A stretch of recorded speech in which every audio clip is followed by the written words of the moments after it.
You hear this one a lot. Science has proven evolution, therefore evolution is true. Since evolution is true and Christians don't believe it, then Christians don't believe science and they aren't rational people. Really, let's put that claim to the test. First off, evolution in the sense that things change is evident. No rational person disputes that. Therefore, rational Christians believe it.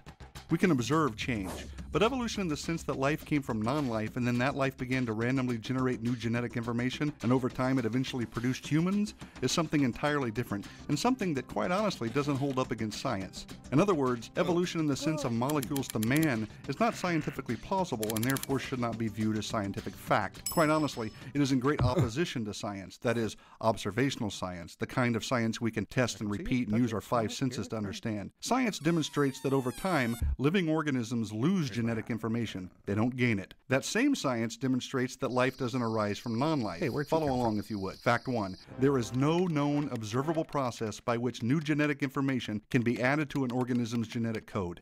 None. That pretty much refutes evolution right away because there's no way to go from a fish to an amphibian without adding new information, right? If living organisms cannot produce new genetic information, how can anything gradually change into something of higher intelligence or form or complexity?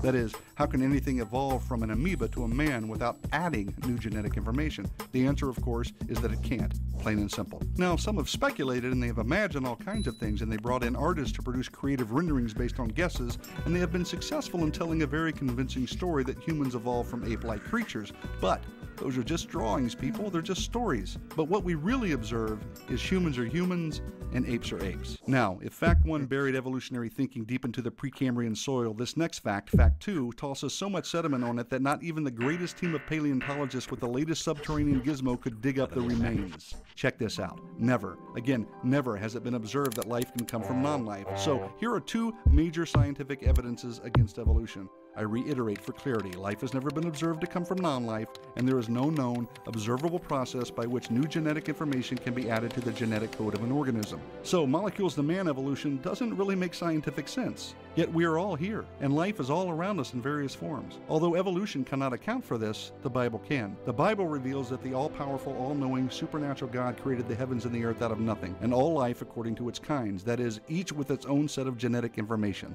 So, again, what the Bible reveals makes sense of what we see and understand. Evolution does not. Enough said.